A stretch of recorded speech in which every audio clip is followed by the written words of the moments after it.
recent Harlandale High School graduate Amber Nicole Ramos received a $1,000 scholarship from the Mexican American School Board Members Association for demonstrating outstanding personal achievement in attaining her educational goals despite adversity.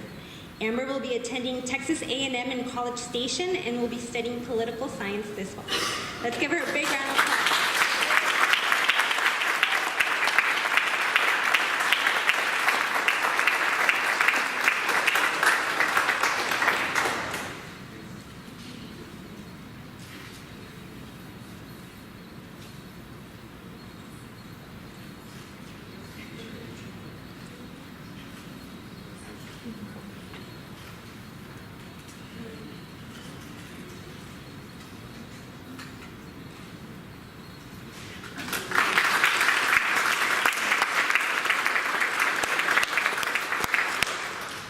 And last but certainly not least, Harlandale ISD will receive the Texas 21st Century Community Learning Centers grant over the next 5 years. This $1.8 million grant will implement an after-school program at 8 HISD campuses that will offer yoga, martial arts, dancing, STEM activities, tutoring, reading intervention, and credit recovery classes, as well as many other features. Harlandale ISD is one of only 6 districts in the state that will receive this 5-year grant.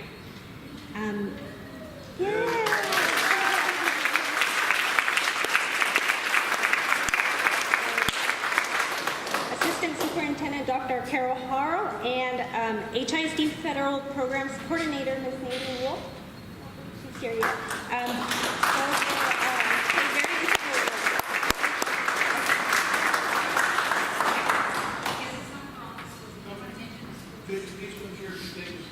Again, like Randy was sharing with us, we're really excited about this. Just happened today, Friday, we got an announcement for the Christian Education Agency. But again, Dr. Harrell, again, from our C9 department, along with Nadine Wolf and several key staff members of the district, put this 21st century grant together, submitted to the state, and of course, our district was, like Randy mentioned, was 1 out of 6 districts in the whole state of Texas were awarded with this 21st century grant. And it allows us to put $1.8 million in the next 5 years into after school programs in Harlandale that again doesn't cost anything for the taxpayers. So again, I just want to add 6 weeks into the summer too, and it's free transportation for the kids, and it has to last at least 12 hours every week so that we have really good, not just academic support, but all kinds of wonderful screening activities. And there's parent pieces to it and family education pieces. We're partnering with communities and schools. They will actually manage the program for us. They'll give site managers to each one of the 8 campuses. There were only 8 campuses that volunteered to go forth with the grant. One of them is Carol Wells. The other one is STEM Early College High School. And I hope I get all the elementaries: Collier, Columbia Heights, Stonewall, Flanders, Carol Bell, Gillette, Adams. And so they had free transportation 6 weeks into the summer. School will never end. It would be wonderful for our kids and families. And again, it's free based on the grant. So I'm just going to wait and talk about it. I don't want to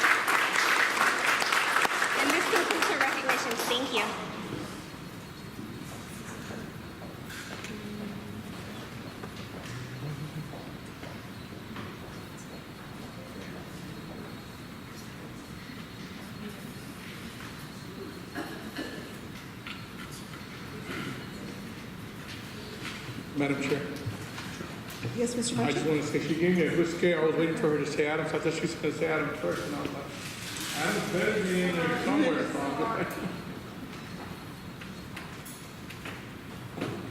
So The next item on the agenda is item 4, citizens to be heard.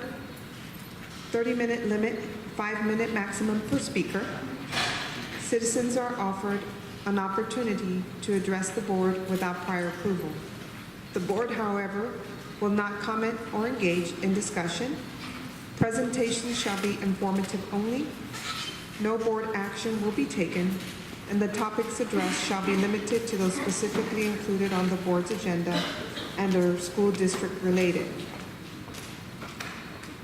Presentations shall not include statements which may be considered defamatory, inflammatory, and/or threatening against a person or the district, and speakers shall not mention students' names unless naming their own child, nor address a complaint against a district employee or officer. Such complaints will be handled through the guidelines set out in district policy. At all other times, members of the public shall not enter into any discussion or debate on matters being discussed by the board. Madam Chair, Yes, Mr. Udesty? I want to make a motion to move item 7C. Motion to move. You want to, Move item 7C up right now, and then move back to citizens to be heard. okay, so I have a I'll motion by second that. Mr. Udesty to move item C up before citizens to be heard. I have a second by Mr. Mancha. All those in favor? All those against? Motion passes. Mr. Udesty? Yeah, Madam Chair, I just wanted because I've spoken with several individuals in the community that would like to participate in this process. So for that reason, I'd like to just table this item indefinitely and until it gets in case it ever comes back again.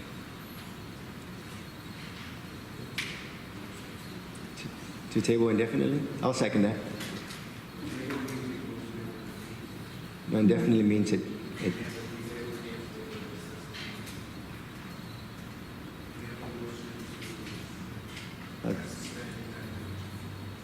Okay, so we have to, okay, let me ask legal counsel. Legal counsel, can you just give us some direction on that, please? This has come up before, and when I have board members go to TASB, TASB has seminars teaching Robert's Rules of Order. One of those is table versus suspend. Might be appropriate to suspend the motion as compared to the table. Do you want to change that motion, Mr. Udesty? Yes, ma'am. Suspend. Okay. So the motion is to suspend the item indefinitely, And I'll second that. and Mr. Abundis is seconding that motion. Okay. Discussion? Mr. Udesty, just so you know, I just wanted to say something on that I do feel that it is up to the community members out there to make a decision on whether or not they want to change the name of a building or a facility. And I'm going to agree with Mr. Udesty to pull this item or suspend the item indefinitely for that reason. That's just my take on it. Does anybody else have anything to say? Yes, Madam Chair. Mr. Moreno? And I apologize for speaking out of order earlier. But just to clarify, it doesn't necessarily mean that the item will never be reintroduced or anything of that nature. It just means that we would have to discuss it at a much later time, whether it's a future meeting or a year from now, a month from now. It just the discussion would just have to be rendered at a different time. Correct. Thank you, Mr. Moreno. Mr. Actually, per policy, you have to wait till September, so like a month from now wouldn't be correct. At the earliest would be September. Okay. So right now we have a motion by Mr. Udesty to pull item C and suspend the item indefinitely. And Mr. Abundis second that motion. So at this moment, we'll take a vote. All those for it?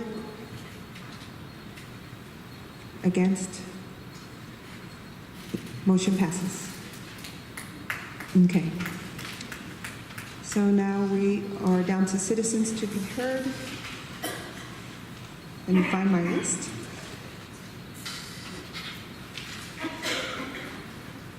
The first person up to speak is Ms. Lillian Zapata. Ms. Zapata?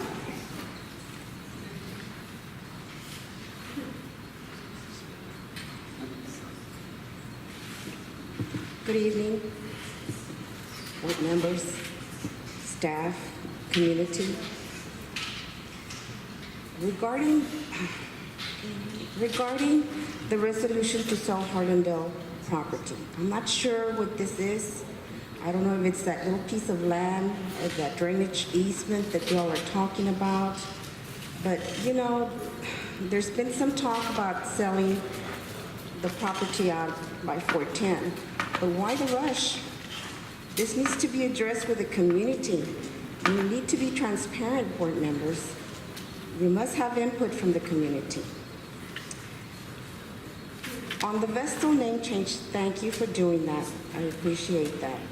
You know, because at this time, what does it matter what a school is named when students at Vestal are struggling to meet academic needs? Everyone on this board should be focusing on the academic needs of Vestal students, period. At the building committee last week, I missed the presentation of the Vestal schematics. I was late, not because I was running behind, but because the meeting was posted at 6:15 on the Harlandale website. Actually, it started at 5:30, and that was on the printed agenda, which I didn't download. That was my mistake. I would greatly appreciate it if administration ensures that correct times are posted on the website. But getting back to the presentations, it seems that RVK just picked up Jasmine Engineering's programming design and just added windows, doors, and colors. In my opinion, no architectural design was attempted. Also, no mention of number of classrooms that would be windowless were mentioned. At the oversight meeting, it was disclosed that 30 to 50%, which is approximately 12 to 18 classrooms could be windowless. I know that number has gone down, although the schematics did not show any of these design elements. For a minute. Please send this back to RVK. As taxpayers, we expect much more for our $33 million investment. On the security project, Convergent brought up 30-day delays on their contracts and the lack of IT infrastructure in place as to why they are behind in their work. District staff needs to treat Convergent fairly. After all, they negotiated with Convergent from the onset. So any problems they have with this company is of their own making.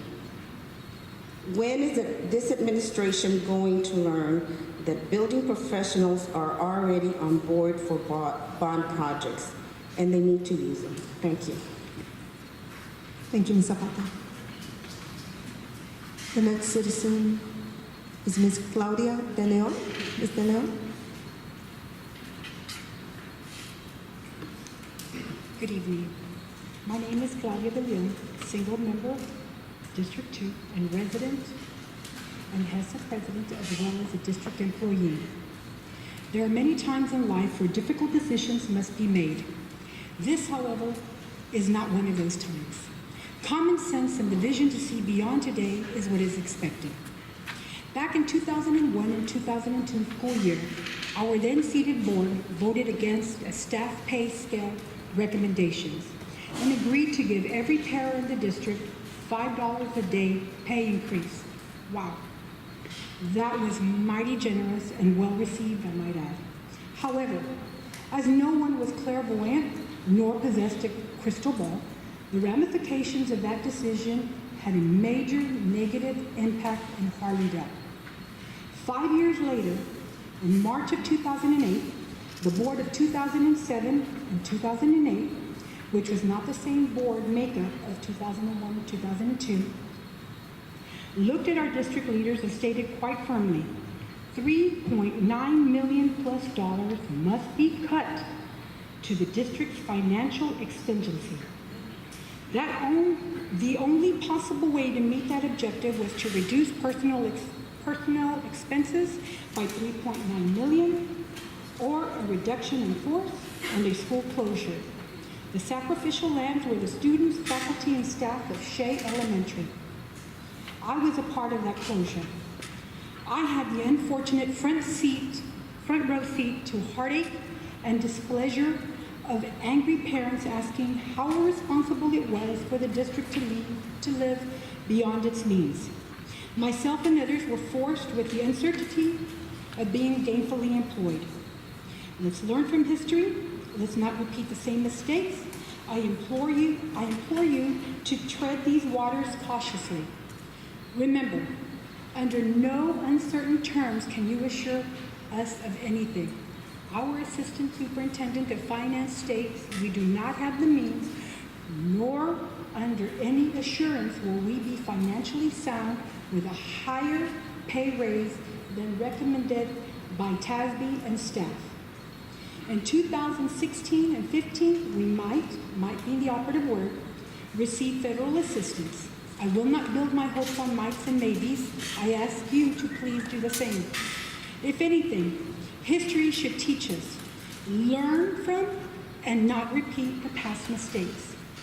God bless you, and God bless Harlandale as we move forward. Thank you. Thank you, Mr. Leon.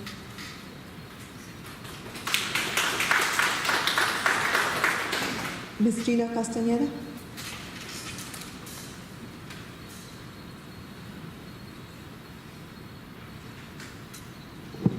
Good evening, members of the board, superintendent, staff, and community. My first words were, wow. Thanks for coming to your senses on the renaming of the school. That's what I gotta say, and I appreciate that it was pulled. I have two other items that I wanted to address. I am a member of the Bond Oversight Committee. I did not have the opportunity to attend this last Bond Oversight Committee, nor did I attend the Building Committee, excuse me. But at the same time, in talking with other members of that committee and those that were in attendance of the Building Committee, it only made me wonder if they were in attendance, that why are certain items not being discussed, and then all of a sudden they're on the agenda for action and possible consideration. My thing is, there is no consistency on communication between anyone in this district. None, nada. No communication, nothing. And it's hard. So we dig and we study and we do our homework. There's no transparency, none whatsoever, with Bond Oversight or the Building Committee. And several of you do sit in that Building Committee, and we do discuss. I don't discuss with all because I cannot speak to my representative that sits on the board. There's problems. With that, the RFP for engineering services, today was, when the agenda appeared, was the first time that we even heard about an RFP for engineering. So with that, we have many questions. It makes you wonder what's up. So I'll leave it as that. Our second item is a closed session item regarding the selling of property. I do know that it is an easement property, which it's a small piece, and I know people always are looking at easements, properties, tax abatements, et cetera, et cetera. But at the same time, when I saw the resolution, it says the desire to sell property. My question is, if you're going to do a resolution, what are you desiring to sell? An easement or the remaining of the 100 and some odd acres that you have there?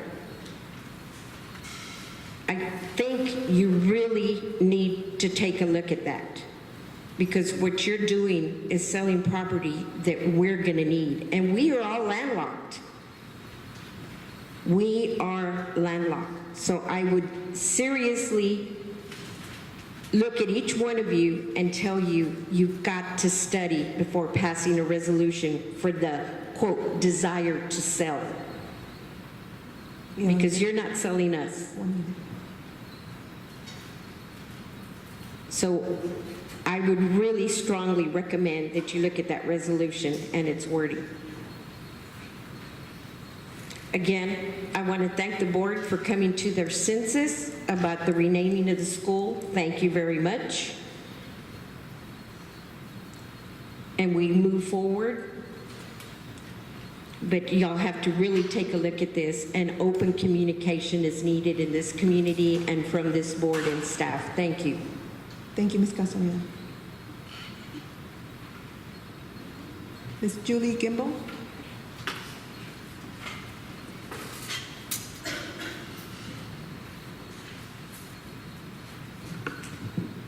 Good evening, Board President Cáceres, board members, Superintendent Madrigal, and Cabinet. I'm Julie Gimbel, HEA President. I represent members that are teachers, teacher assistants, secretaries, custodians, maintenance, counselors, and other employees of HISD. HEA is a voice for all employees of the district, and not just one group. HEA believes competitive and equitable benefits and salaries are necessary to attract and retain highly qualified teachers and staff. For the past 3 years, we have worked hard to close the salary gap, moving Harlandale from the bottom of the totem pole to just above the median. At a time when education is more critical gateway to success than ever before, we need to continue the conversations we began 3 years ago. Compensation is one of the most important factors determining who enters the profession, how long they stay, and will they continue with this district. If you go with the recommended TASME proposal, it pushes great teachers out of our classrooms and encourages them to apply to surrounding districts with better salaries and benefits. It is draining our funds when we lose well-trained teachers that this district has invested in. Imagine how frustrating it must be for teachers who help their students make enormous academic strides year after year. No matter how much they excel at their jobs, the relationships they have built with families over time, they will never be recognized with anything more than the same small raise that every other teacher receives. This is why it's important to value those educators, those seasoned teachers, and pay on a step system and not on the midpoint. They're invested in this district and should be compensated and not receive the same salary increase as a first-year teacher. The TASB report compares districts for this year. We are behind, and the proposal by TASB will not make us one of the top or middle districts, because districts have already approved at least a 2% increase for next year. If you only approve the TASB recommendation brought forth by administration, it will defeat the purpose of trying to catch up. You need to go beyond the recommendation for next year. Back in April, I asked this board for a 3.5% salary increase for every employee in this district. Do I want a 3.5 for every employee? Yes, I do, because it will put us at the top and our middle with other districts for next year. Can we afford to at this time? Maybe not. We realize the cost is beyond the district means, and HEA is modifying our request. This is why we are asking for 2.5% based on a teacher's salary and not the midpoint. The adjustments recommended for the teacher schedule should also be included for those teachers that are below the curve. We are asking for a 2.5% for all of their employees, put the classified back on step schedule and leave paraprofessional on a step schedule. We believe this is an increase that is affordable and will keep our best and brightest employees. This increase will put us in line with other districts for the 16-17 school year. Talented and dedicated employees in our district are doing whatever it takes to make sure that students reach their potential. Do not allow the TASB report to shortchange our employees. 1 minute, Ms. Kimball. Nobody goes into education to get rich, but that's no excuse not to pay our employees. Please approve a 2.5% salary increase for all employees. Thank you. Thank you, Ms. Kimball.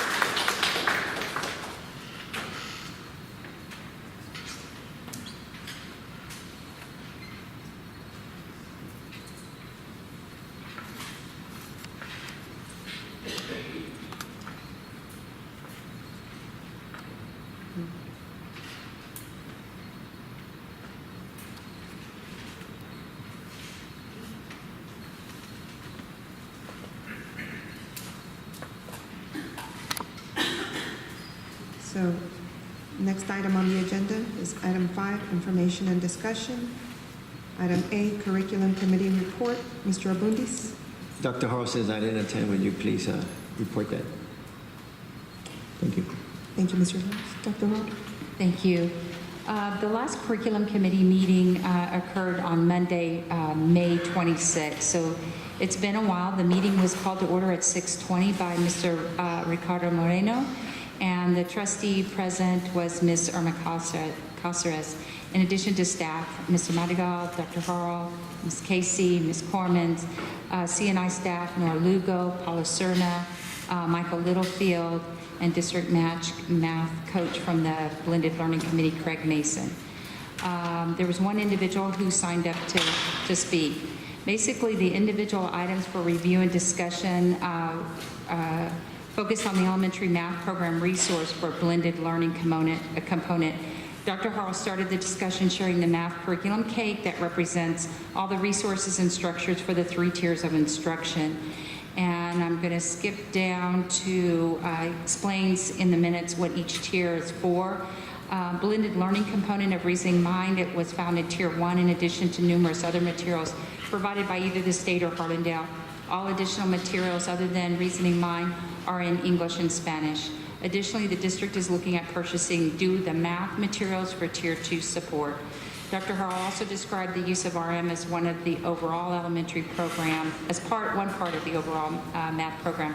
The benefits of RM in Tier 1 instruction are that it allows teachers to meet with students in small groups while other students work at their prescribed levels. Other math materials in English and Spanish can be used in small groups or in offline days. It is up to the teacher to facilitate this, although there is a district roadmap that aligns the TEKS activities daily.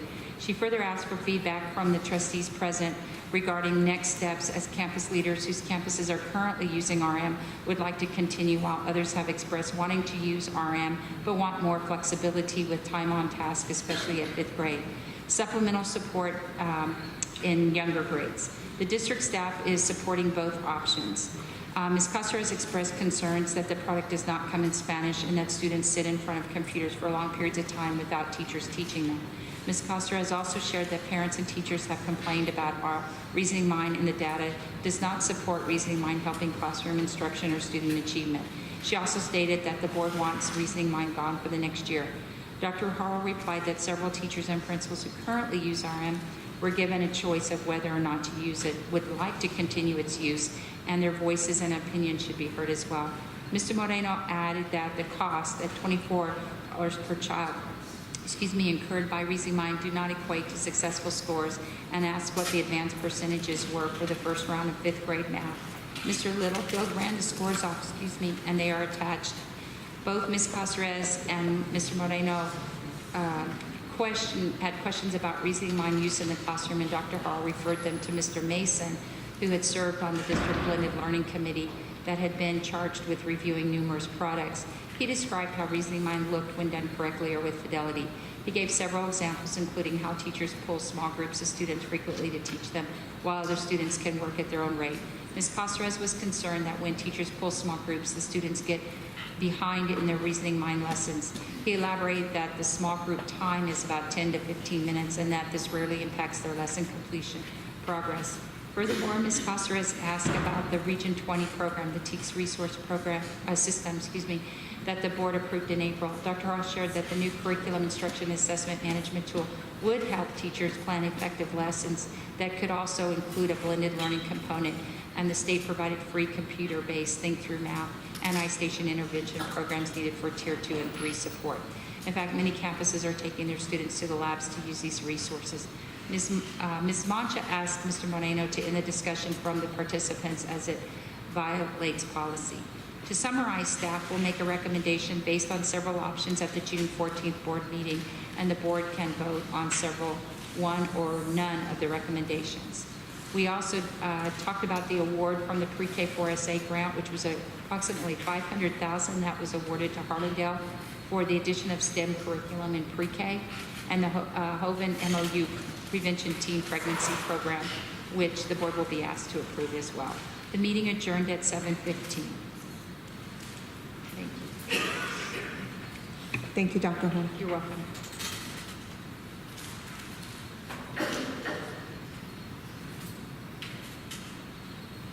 Next item is item B, the Insurance Committee report. Mr. Udesti? Ms. Tudyk, Mr. Udesti would like for you to go over the minutes. Absolutely, my pleasure. The Board Insurance Committee was called to order at 4:40 p.m. by Mr. Tomas Udesti, chairperson. In attendance were Juan Mancha, board member, Carlos Quesada, board member, Diane Tudyk, Executive Director of Human Resources, and Elizabeth Guajardo, the Benefits Administrator. Mr. Udesti had welcomed all persons in attendance. The primary reason for this meeting was Ms. Guajardo reviewed the submissions for RFP 160639 proposals for athletic and student insurance. 4 agencies responded with 9 various plan designs. Ms. Guajardo described the coverage types and presented a comparison chart with plan designs. The Human Resources Department, along with Rudy de los Santos, our athletic director, recommended remaining with the brokerage store and changing the plan design to the Texas Value Plan, which had richer coverage but for less premium. Catastrophic accident plans were discussed and reviewed. Board members recommended adding an optional cash benefit plan. 1 board member and staff recommended the current carrier without the additional option. Student voluntary accident plans were also reviewed. The committee agreed to bring the brokerage store as a bundle for athletic and student insurance plans. In addition, Ms. Guajardo had advised the group that the policies for auto, property, and excess workman's compensation are in the renewal process, and that a premium increase is expected for auto and property policies as a result of the catastrophic hailstorms in Texas. She added that anybody that was up for renewal in property in Texas was probably going to go up. And also, the Board Insurance Committee was presented with information regarding a 457 retirement plan through TCG Services as a complement to 403B offerings, just as an additional service to our employees. And Ms. Guajardo asked for direction regarding the agent of record for ancillary products, and the committee asked staff to begin the RFQ process to review qualifications for 2017. Ms. Guajardo also requested direction on health insurance for 2017. The committee was reminded that the claims versus premiums for this year were not favorable. The committee feels that it would be best to work with United Healthcare for upcoming year to create new plans and leverage the district remaining with UHC to obtain competitive rates. We adjourned at 5:48 p.m. Thank you, Ms. Tudyk. Madam Chair, Yes, Mr. I have a Evans. quick question, Ms. Tudyk, because I noticed in our package that board members were ranking. I thought we had kind of gone away with that, but I noticed that they were ranking. So what were y'all rank? What information or what did y'all use to rank other than, just from the notes, it seemed like Ms. Guajardo said, look, this is kind of what I came up with. You guys just look at it and then you rank just like that? Or was there presentations made to you guys? I'm just worried that you... On which part? Well, if you look at, you have to go all the way down to, hold on, let me tell you. You have to go all the way down to page Are you talking about where one person recommended that we stay the same? No, you guys, there's rankings down in the board book where you, Mr. Quisada, I think Mr. Munch is there. You guys ranked the different products along with Ms. Guajardo and Ms. Turek. So my question is, it kind of makes me uncomfortable that board members are ranking because we kind of went away from that. But what I'm asking is, what did you guys use to help you make those rankings? Just from reading from these notes, it seems like Ms. Guajardo kind of handed you like a package like today. There was on price versus coverage is what we looked at, and that's what we based. Well, that's the thing. So how did y'all review the coverage? Ms. Guajardo gave that? We had a printout that was given to us at Prior or that day? that day. That day, I kind of discussed it a little bit. Yeah, and we were able to look at what kind of coverage we were going to have versus what the premiums were going to be. And then we were looking at catastrophic incidents also, where two of us were in favor of adding the catastrophic coverage in case we had $17.5 million roughly to cover all the students that are playing in sports, whether it be football, cheerleading, what have you, and an additional $15 million, I think it was, or 500,000, I think it is per student if one was to become permanently disabled or something beyond. So a lot of the stuff came from what Ms. Guajardo provided to us. So, Madam Chair. I'm going to say next time, if you're going to make that type of a recommendation, that maybe some types of presentation be made to you guys, rather than just basing it off on just what's provided to you. It was per the RFQ with the bids that were submitted by the actual agents, so we're able to do the judgment ourselves and make a decision based on that. I just kind of felt a little bit uncomfortable, but that's my comment. Madam Chair. Thank you, Ms. Tudy. Madam Mr. Chair. Abundis? Yes, Mr. Mancha, and then I'll address you, Mrs. Tudor. Okay, David, it wasn't so much of a ranking, it was just comments. I know, and I kind of, I didn't submit anything, I didn't put anything down, so it wasn't done by the board members. It was just asking questions back and forth, just comments back and forth, and then how we felt on each item, who felt more in favor of it than who didn't favor it. More than a ranking type. Just to clear that up, I didn't rank anybody any I better. apologize, because we're looking at the notes. Yeah. There's 3 pages where you guys, there's ranking. That's why I was questioning that. Okay. All right. Thank you. Thank you. Ms. Tudor? Yes, Mr. Abundis, I apologize. Typically, it had been our experience is that when we came to full board, oftentimes the board wanted to know how each of the board members felt about the product, and this was our effort. So we went round robin to say, tell me how you would like to go or what you would like to bring forward. And just in an effort of full transparency, because we do have the minutes, this was supplied in an effort just to show how the conversation was going. Okay. I apologize if it was confusing. That was not my intent. All right. Thank you. Thank you, Ms. Tudor, for that clarification, because from what I understand too, Mr. Abundis, you're correct. As far as board members, we're not going to be the ones using the insurance. It's going to be the employees, and I know you're familiar with that process, Mr. Mancha. So it should be the committees that are assigned who have that input, which is the employees that come to those meetings, or they have a representatives that basically, represents each department, and they're the ones who come forward, or each group, and they're the ones that come forward with their recommendation. Thank you.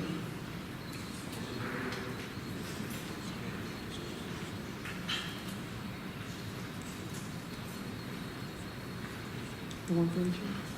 Oh, it wasn't for medical? Mr. Casares, but the Yes, committee this is was still for required to something. make a recommendation to the full board. I mean, we get input from Right. those that are there, but it's up to the committee to make a recommendation and then for the full board to make the decision. Right. Okay. Thank you, Mr. Udesi. The next item is item C, Building Committee Report. Mr. Ricardo Moreno. Yes, Madam Chair. On that, just to note, Mr. Soto mentioned that we have Mr. Abundis present there, but it's actually Mr. Uresti and Mr. Mancha. just note that at the beginning, or preface that. So we met on Thursday, June 16, 2016. The board building committee was called to order by myself, Ricardo Moreno, at 5:33. Like we mentioned, Mr. Mancha and Mr. Rusty were present. Staff present were Mr. Ray Marigal, Superintendent, Mr. Jerry Soto, Executive Director of Operations, and Woody Wilson, Legal. Also present were Jasmine Azima and Coy Ballard, Jasmine Engineering, Kenny Zulak, and Heath Weinrich, RVK, and then Brian Payne, Convergent, Kenny Roth, President CDS, and Murray. The presentation of schematic design for Carabel Elementary and Vestal Elementary projects. Coy Ballard from Jasmine Engineering and Heath Weinrich from RVK gave presentations of 2 options for each campus. Vestal Elementary will be torn down, and 3 of the buildings in the back of the campus will be kept intact. Different views were presented for each campus. During initial programming, 12 to 18 interior classrooms. It has been reduced. There will still be some interior classrooms, but not as much as original programming, unable to eliminate all. For Vestal, the front of the campus will now be facing Cantrell Drive, and Carol Bell will remain facing Harding Boulevard, with existing parking lot across the street. Both campuses will have car and bus covered drop-offs. Mr. Rusty expressed concern regarding the traffic at the intersection of Harding and Pleasanton. Mr. Madigal suggested moving the entrance.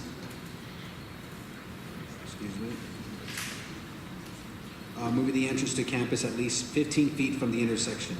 Building committee asked RVK to make some minor changes to the presentation and agreed by consensus to go to full board for final approval. Project update on Terre Rose Middle School, Leal Middle School, and Central Office parking lots. Kenny Roth with CDS Murray stated that the contract is 99% complete. Mr. Wilson shared that the contract should be executed on Monday, June 20th, 2016. Delivery method has not been decided, but construction is expected to last about 3 months and will be done when school is back in session. Presentation by Convergent on security project. Brian Payne from Convergent updated the committee on the security project. Current status of the project is that elementary schools, middle schools, and support facilities are at 100% substantial completion. The high schools are at 95% completion, and the McCullum Auxiliary Gym still needs to be completed.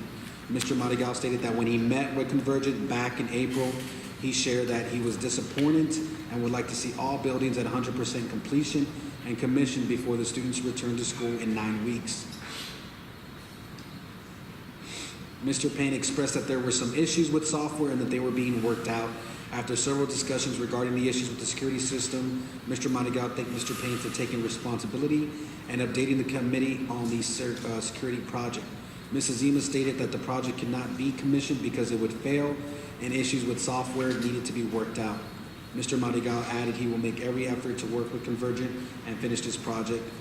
With no further discussion, the meeting was adjourned at 7:09 p.m. Mr. Soto, would you like to add anything further? No, sir.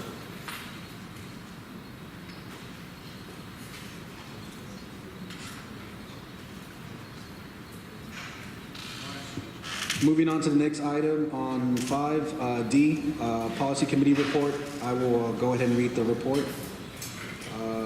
We have the Board Policy Committee meeting was called to order at 4:32 p.m. on Thursday, May 19, 2016, by myself, Ricardo Moreno. In attendance were Ms. Diane Tudyk, Executive Director of Human Resources. Texas Education Code 21.351 and 21.354 provide guidelines for district on implementing the teacher and principal appraisal system, and board policies DNA local and DNB local address these the state-approved instruments, T-TEST and T-PEST, respectively. The district must then be in charge of the development of a detailed regulation to assist with implementing the policy. TASB provided sample regulation templates for DNA and DNB. That regulations do not require board approval. However, Human Resources wanted to make sure that the key groups provided input. They are receiving input from DPER, principals, T-TEST appraisers, teacher organizations, and senior administration. Finally, we reviewed BE Local at the request of our TASB Legal Services, who shared that our policy would read better if we omitted the phrase "or more," as it could inadvertently violate the Open Meetings Act if one board member contacts other board members of the board seeking agreement by a second and third board member. The Attorney General has concluded that a violation of the OMA occurs when members of the governmental body discuss a public matter through a series of gatherings of less than a quorum. This edit will remedy the concern. The committee agreed to bring this to the June board meeting for first reading. The meeting was adjourned at 4:59 p.m. Ms. Tudyk, further? No, sir, that covers it. I think there needs to be a correction where it says the Attorney General has concluded that a violation of the OMA occurs when the members of a governmental body discuss a public matter through a series of gatherings of less. It should say more than a quorum. That's when it's violated. It's only violated here.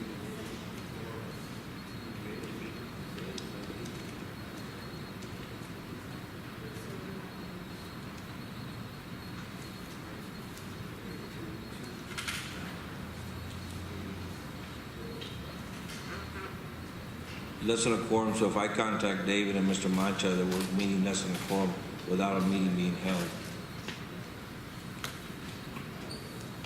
Okay, sounds like it should be the opposite to me. Okay. I was just making sure that was worded correctly. Thank you.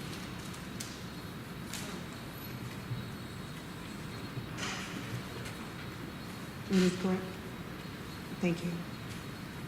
So the next item is the reporting of gifts accepted on behalf of the board for policy E. On the first reading, proposal local policy will be presented and recommended to the board for discussion only.